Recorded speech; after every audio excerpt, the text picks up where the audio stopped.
Welcome to Lightning Talks for Legal Innovators. Thank you all for being here. My name is Brittany Hernandez, and I am your host for this Lightning Talk series in partnership with Gavel. I am a lawyer, a veteran, a Gavel expert, and professional no-code, low-code developer, and the founder of Command Academy, where we have Gavel certification courses, as well as courses in Software, Airtable, Go Full Page, and more. I'm also very privileged to be Gavel's global ambassador to law schools and the program director and senior instructor of their Law Students in Legal Tech Access to Justice Fellowship. Today, the owner of GAP Consulting and Built2Scale, Gareth Pronovost, will discuss the topic, Turn Your No-Code Skills into a Seven-Figure Empire, How I Did It in 36 Months. Feel free to post your questions in the chat as you think of them, and Gareth will pick them up once he concludes.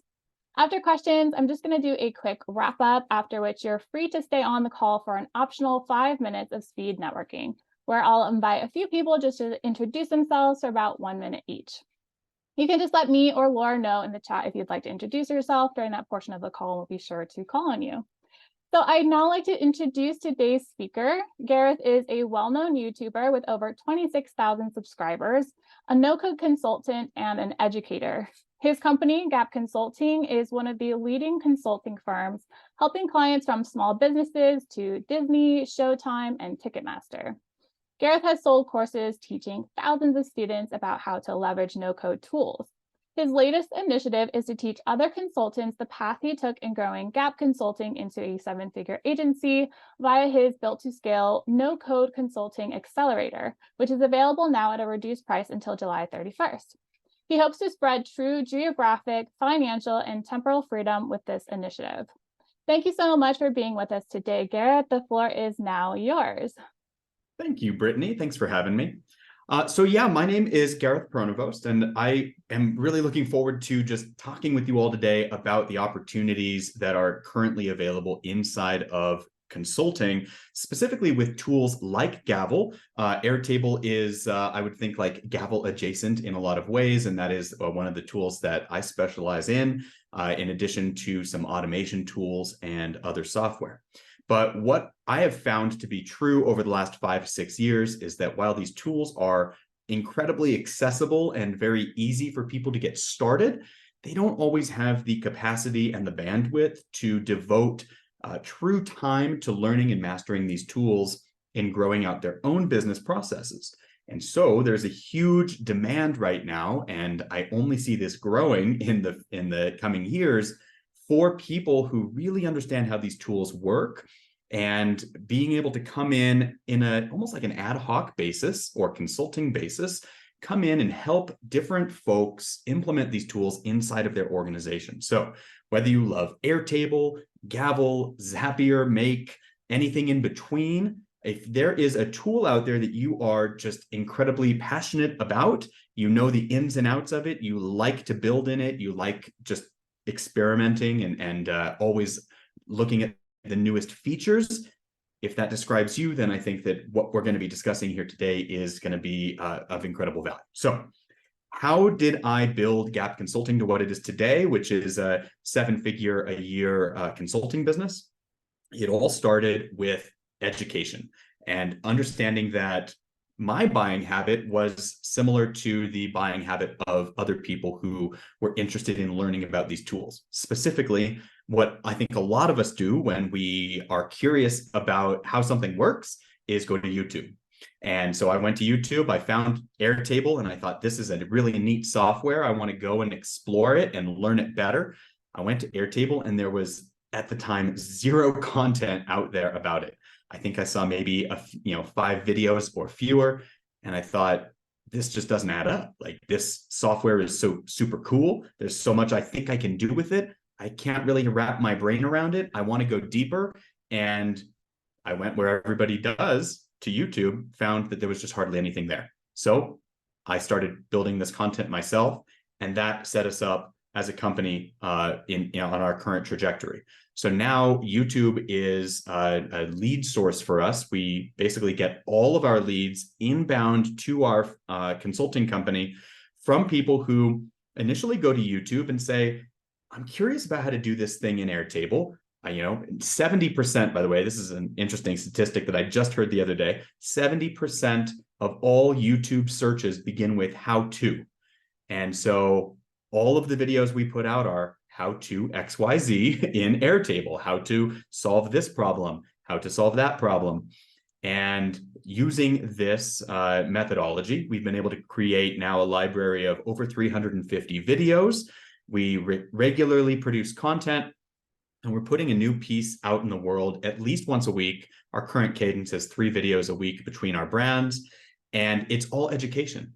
Then the whole philosophy here is that if we help people first and we don't ask for anything at that time, and we're just really focused on education and help, that a small percentage of those people, when they get to the point that they need help, will, of course, convert to paying clients. And then we have to find a way to facilitate that transition from free viewer to paid, a client, essentially. And I think that this is something that's entirely possible to do in any software, regardless of the amount of current content that you watch being produced for that particular piece of software. So I would encourage you to, if you are passionate about Airtable, start a YouTube channel on Airtable, even though we are already creating videos in that space. If Airtable isn't your thing, if you like Make, if you like Gavel, wherever you fall on that spectrum, the tools that you're passionate about, by educating other people about what they can do with these tools, number one, you're adding massive value. You're differentiating yourself as a subject matter expert like Brittany. And most importantly, you're giving people a path to follow to essentially become paying clients of yours in the future. Now, I did all this without much of a website at all. I simply shared a Calendly link in the early days, which, if you're not familiar, Calendly is a software that gives people the ability to schedule a call with you. And that's what I put on each one of my YouTube videos. In the description of each video, I simply said, hey, if you are curious and you want to explore this further, schedule a call with me, 100% free in those early days. It was a 30-minute intro call, and that was what I used to then start converting people to being paid clients if I thought that I could help them. So long story short, I really just want to communicate this idea of getting out, producing your content, becoming a subject matter expert, and not waiting for permission from somebody else to tell you that you're ready to do something like that. Now, as legal professionals, as lawyers, I'm sure that you have already dedicated a large amount of your life to understanding your specific area of expertise. But this is really just an additional opportunity for you to maybe branch out, earn some additional revenue, create an additional revenue or income stream for your business. So high level, what I'd like to share with you is just a nice way for you to start getting organized. And if you are interested in producing content, again, it doesn't even have to be video. It could be podcasting, it could be video, it could just simply be blogging, any kind of content that you can create out there to inspire other people to learn more about the tools that you love. I want to share with you really briefly just a quick example of a way that you could get organized like so. So here on my screen, which hopefully you can see, it's just a quick template that we've thrown together that's going to organize information for you as you are planning out content that you would be producing. And I've really broken this down into 3 separate pieces. Brand management is where we're going to include any assets that might pertain to the brands that we are working with. So if you were to create your own brand, or maybe you're producing content on behalf of other brands, you can simply add brands right here. And this is just, again, an example of something that you can build or stand up in a no-code tool like Airtable. So we would add a brand. Inside of our brands, we can then create assets for those brands. So things like specific different elements that we want to incorporate every time we are producing content. Perhaps we have a logo that we always want to have at our disposal, or specific music or sound effects that we use. We can just simply upload those different assets right into our little system here, and then we can manage all of those assets. So as Brittany mentioned, I currently operate 2 different brands, GAP Consulting and Built2Scale. And here you can see I've put in some other example brands, but I can flip between those brands and see the related assets in the template. Additionally, every time you create a brand, you probably have some colorization that you like to stick to. I know we have our colors for our brands, and so you can always create new brand colors as well. And the advantage of this is that we're keeping all of this in a central repository, and we know all of this stuff whenever we need it. So we've got our hex codes, we can see when they were added, etc. Now, the other side of this is what we are doing our videos on. Sometimes we have a actual affiliate relationship, other times we don't.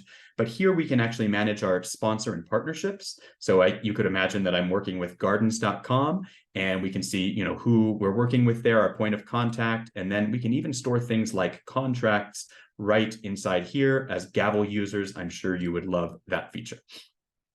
Lastly, and most importantly, we want to be sure that we're organized on our calendar. And so this is where we can manage all of that. And so this, again, is I'm just presenting this as an example of how you can start and get organized if you are going down the route of content production. Inside each one of these pieces, note that when we create a new piece of content, it's going to associate with a sponsor or partner. And of course, we want to bring in all of that information so that we have it in one place. So here in this example, I'm partnering with Gardens, and here's all the information. Like, they have sponsor instructions that we need to always remember that we need to talk about the sun as a food source every time we create our content with them. So that's all right here. And similarly, we're linking up to our brands so that we can at a glance see our colors, our different brand assets, and most importantly, as we are producing content, whether it is audio, MP4, whatever the case may be, we can just add those files right here. So this is just an idea, again, to help you get started. One of the most important things with content creation is consistency. Just creating one video or one podcast is not going to cut it. You have to be consistent, show up at a regular cadence, and make sure that you're producing things on your schedule, whatever that schedule is, because your viewers are going to expect to be able to come back and tune in over and over again on that schedule. So in order to start building an audience and in order to actually start having an impact in this way, having a consistent schedule is absolutely vital. So I think that's probably all my time. So I'm going to go ahead and stop now and let Brittany come back in. Thank you so much. I really appreciate you going over and sharing your templates with us, because I feel like a lot of the time it can be like a trade secret. It's like it's our secret what we're using and how we're using things. So I appreciate you just sharing what you're using. Can you go a little bit into kind of the business development process and maybe a little bit of what you teach in your course, so that we can get a sense of also some additional strategies outside of lead generation specifically, but also once you have that lead, how you can, maybe have, audience retention and nurturing those to make sure that, because how with HubSpot, for example, has this idea of the flywheel, where we're coming back to the same people at different stages along their journey. So for example, somebody comes in, and for the log example, we'll say, let's say they want to, they got a DUI or whatever else, and then maybe in some time later, they're able to have that expunged from their record. So you would want to have that time to where after you've helped them with this particular matter, in 2 years, you have some automation kick in that they would be then, you would be in place to help them with some automated email to check in on them, something like that. So can you go a little bit more into that strategy? And then as far as nurturing and helping people at different points, and then we have a question in the chat. Absolutely. So I think any time that you can increase the lifetime value of a client, you should absolutely make that your focus over acquiring new clients, right? So it's, I'm sure we've all heard and read the statistics that it's way easier to keep a client and make more money off of somebody who's already in your business process, right? Already a paying customer of yours. So there are certainly ways that you can nurture people through that relationship. As consultants, I think that's a little bit different. It depends on when people come into and first interact with your brand.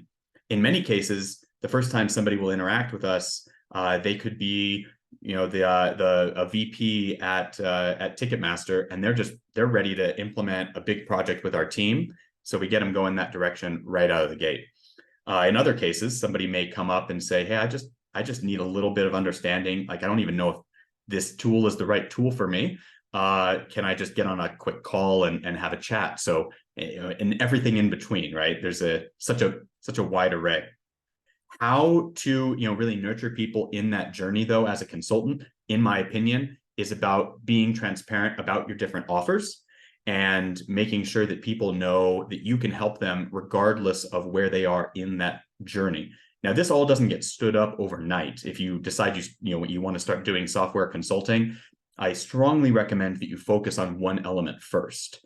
The easiest of all of the different things that we offer as a consulting firm is the actual project implementation. It's the easiest to sell. It makes it's the thing that everybody comes asking for, right? And so it has the biggest impact up front. But as you grow and as you scale to a larger and larger consulting firm, you can start getting into various other offerings like hourly consulting, where, hey, just buy an hour here and there, and then similarly getting into a video. Sorry, my mind's blanking on me. Courses, creating courses so that you can just pre-record something, selling digital assets. Obviously, the profit margin on that is massive, but it's not the first thing that everybody comes and asks us for. Most of the time, they need help solving their problem right now, and so I recommend that starting there. But to your original point, Brittany, you can definitely set up automations that go out that say, hey, you've been here for a certain amount of time. Maybe it's time for you to upgrade to this next thing. I appreciate that. We do have a question in the chat from Tracy, who actually is one of the people that I had in mind when thinking about engaging you for talking to us, because she's not only a phenomenal lawyer, but also a phenomenal Gavel user. I learned so much working on projects with her and was able to learn from her way of doing things. And I've implemented those strategies in my own courses and teaching other people in the future from that really great basis working with her. Tracy, I'm not sure if you want to unmute and ask your question or if you'd like me to. But yeah, if you'd like to, you're welcome to unmute and ask your question. Okay, so she said I will. Okay, so I'm gonna ask her a question for her. So she's asking, what length do you recommend for YouTube videos, what to include, like videos, graphics, etc. Before you answer, I'm just gonna put a quick aside here that I don't know if everyone's heard of PewDiePie, but I know at one point he was playing with the algorithm or hacking the algorithm in a way by actually having only, let's say, I think that at the time, 10 minutes was like the ideal length for a video. So he would do like 5 minutes of content, and then he would just do 5 minutes of like a little version of him in the corner, like dancing or something, just to like play out the video to the length. So can you speak to that from like a YouTuber standpoint? Yeah, I'm not so sure about PewDiePie, but and what he found. But for us, it's right around that 10-minute mark in terms of making sure that a video has enough substance to where it's actually answering and delivering on the promise of the video. Being intentional about your keyword research is actually one of the most important things. Going in and researching, what are people looking up? And that's harder to do with a newer software. As a software becomes a bit more mature in the marketplace, it gets easier because obviously more people are searching, and so you have more data to work with.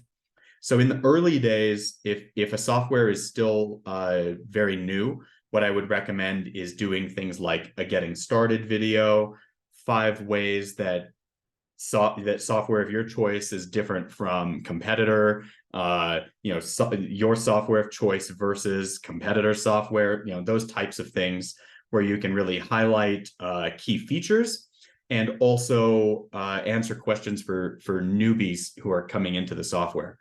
As the software gets a bit more mature, then of course you get into more nuanced questions in your videos. But the 10-minute mark is usually right around what we're aiming for, and we almost always go over that. I do have a very consistent framework that I highly recommend if you are curious about creating video content. I would suggest that you, of course, make this your own, right? Because part of what we do when we create video is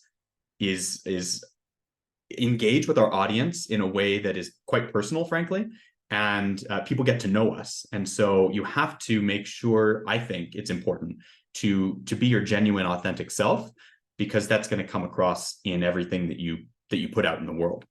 So I would say it's more important to be your authentic self, more important to fall on that side than it is to follow a framework.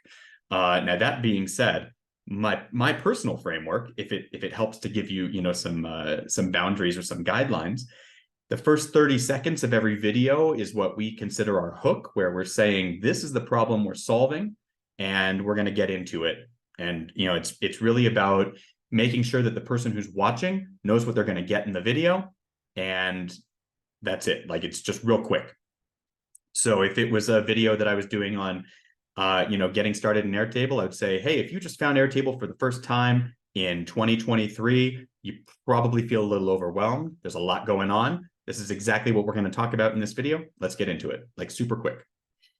Then for us, it's a quick logo reveal with a title screen. So it'll be, again, the title of the video displayed on a graphic. Brand assets come into play here, as you can, if you recall back to the template. So we've got our logos and everything uploaded in our system. We have an editing team now, but in the early days, we did not. It was just me. So I'm like intimately aware of how difficult it is if you've got things kind of floating everywhere. So I recommend, having a central repository for all of your different assets and putting together that. Right. So once we get past that, that little title screen of whatever the video is, then this is something I did not do early on that I wish I had. I always have a call to action at this point in the video. And the call to action is to encourage people to take the next step with our brand if they are inspired by what they find. You're going to see your YouTube analytics drop off over time. It makes sense. People start watching a video, and the longer the video plays, the more likely they are to click off. So I like putting my call to action right here. This is still right around the 40-second mark of any video. And I'm simply saying something like, hey, if you're new to Airtable, I've got a crash course you can sign up for free. And my goal here is to just get you on our email list so that you can start interacting more and more regularly with our brand. You might have other, these are called lead magnets. I'm sure you guys are familiar with the term.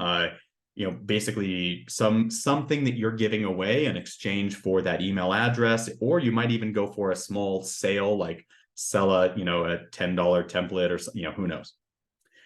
Have a call to action, and then right into the video. And this is the meat of the video. So before we get to that minute mark, it's my goal that we are actually talking about the actual problem that we're solving in the video, wrap that up all the way to the end. And in the very end, my editors have now encouraged us to develop like a sign-off tag. So, now I say, all right, that's it for this one. Hope you got a lot of value. Drop any comments below and keep on building. And that's just what we cute. Like and subscribe. Yeah, like it's I hate that personally, but yeah. No, I love So, it. I hope that wasn't too much. No, I think that's a good deep there. dive, because some of us are still growing our audiences, and it's when we were going through law school, we weren't taught like, here's how to be an influencer as well, so we do we do have a question in the chat from Erica. Erica, you're welcome to unmute yourself and kind of elaborate on your question if you'd like. I can also read it for you. I'll just give you a moment to decide. The moment of truth. Okay. Okay, Erica, no problem. I'm going to read a question for you. So Erica is an immigration attorney, like many people on the call right now. She's an attorney. She has created some templates for self-tests to determine eligibility. So in my head, this is something like determining whether you're eligible for for a particular visa, for example. And then she says, I'm still not sure how to implement Gavel to create reports for conversion purposes. I have a huge following in social media, so Gavel's a good way to provide value and allow the audience to trust me before I ask to be hired. How can I take Gavel to the next level? So she has an audience, she has her niche, So she's got immigration. She has created some templates that are being used as lead generation tools. How do we take that and turn those into maybe, and Erica, you can kind of reword my question, my rephrasing of your question here. Because, for example, Gavel does have the ability to add paywalls in the front. So and also to create bundles. So you can have multiple workflows with one price. So how can she get the people from her audience who are coming in as leads turn into kind of those paying customers and can build that trust? So maybe building trust with your audience. A great question. So unfortunately, the answer is like infinitely long. There are as many ways to solve this problem or to engage as there are, people in the world. Because everyone's approach is going to be slightly unique, but I can kind of maybe go into some high level ideas. I think the key takeaway here is establishing that what we call the know, like, and trust factor, which I'm sure you've heard of. It essentially means that we're building trust with the potential client, right? And the best way to do that, in my opinion, is to produce consistent value for the prospective client. And so you already have this audience and this following. Maybe there's a way that you can engage with them that will help them kind of dip their toe in the water, specifically with Gavel. You mentioned, having, I'm going back into your typed out question here. In terms of creating reports and conversion purposes, you might offer templates. Maybe something that you say, hey, here's a way to dip your toe in the water with Gavel, and as the person who introduces Gavel to them, they're going to be now looking to you for more content around that, more ideas, and more ways to implement that, and that could turn into paid engagements as well. Another opportunity would be education around how they can use Gavel. So if not a template, maybe instead you're looking at producing some educational content around it. And that can be in so many different forms, right? You could write on Medium, you could have your own blog, you could maybe even do shorts or reels that kind of show people saving a massive amount of time or getting certain benefits from implementing Gavel. I'm just rambling off some various ideas here, but it's just a brainstorm. And that's the fun thing about these conversations, is that when we're able to have a dialogue, we're able to share best practices, different ideas, whether they're, one thing that always comes up for lawyers is that we've kind of been trained to be perfectionists. So I think one thing we should know is that it's okay to try and to make mistakes, and it's not something that we're ever told that we're allowed to do. This kind of iterating, testing. Maybe you could also, for Erica's question, have a beta test group that you try a couple things with, and those would be people that you maybe have a prior relationship with, and that are still within your demographic and market, and test something out with them. Say, hey, can you test this new tool that I'm trying out? This kind of came up in a previous lightning talk with Paul Sutton, who's an a specialist in kind of tax price law and stuff like that here in the UK. And the idea there was, how do you put something out there that may not be perfect yet? So just testing the waters. I was actually part of Gareth's beta test group for his course. So I got to see behind the scenes as it was being developed into what it is now. So you have these people in your circle that will be willing to trust you and try things and give you honest feedback without breaking your heart. And so I'm gonna go ahead and start wrapping us up, but Gareth's gonna stay on for 5 minutes after we close to answer more questions and kind of get to know everyone. So I'm just gonna go through just some final announcements really quick. So thank you so much, Gareth, for sharing your insights and templates with us. It's really helpful. But I just wanted to let you know about a few announcements before we kind of close. From Gareth, be sure to grab your seat for his no-code consulting accelerator. That's the one that I'm a beta tester in, before the prices go up on August 1st. So you can learn more and enroll now at built2scale.io/no-code consulting accelerator. From my side, I'll be hosting the live session of the cohort for Chromium Academy's completely revised Gavel certification courses that I developed in partnership with Gavel expert Megan Sawtell. We will be kicking off Basics Week next Thursday, August 3rd at 10 a.m. Pacific time. So if you want to come in for Basics, Silver, and Gold, you can get the full course. If you just want to come in for Basics, just Silver or just Gold, you can just come in when your week is on. So we have new cohorts start every 6 weeks and run for 4 weeks each. You can learn more or enroll at chromiumacademy.com. From Gavel's side, there's been a change to the client portals from more of an infrastructure perspective. So you're going to see now that you can preview what the client portal looks like as an admin or a builder by going to your subdomain.gavel.io/portal. A few quick reminders. We have the wish list. So if you have a product feature that you want to let us know about, you can go to the wishlist.gavel. I think it's wishlist.gavel.io. Correct me if I'm wrong, Laura. For the support calls, you're welcome to get on a one-to-one support call if you have any questions or need any help with your builds. We have a very active Slack community, so you're welcome to join us there for free. And we also have the marketplace. So to Erica's question around how you can actually build this out, because you have an audience already, what you can actually do as well is put your templates into the Gavel marketplace and make it to where they can access your workflows there. And you can also get other leads that are outside of your audience coming in for new customers. So that's something to think about as well. So we do host these lightning talks on the last Thursday of each month, except when they coincide with a holiday. The next one is going to take place on August 31st at 9:15 a.m. Pacific time. We're very excited to be hearing from Manuel Hornos, who is an account manager at Brevity, which is a software as a service designed specifically for the management of corporate law documents and processes. So he's going to be discussing the topic strategic building of automated internal processes using Gavel.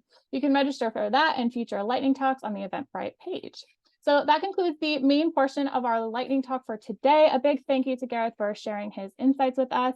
We're going to be transitioning into our optional 5 minutes of speed networking if you'd like to join us, but if you need to go ahead and I'll stop for the recording now. And we're going to just say thank you for those of us that are going to go. And for those of you that are going to stay on, we'll be going in 3, 2, 1.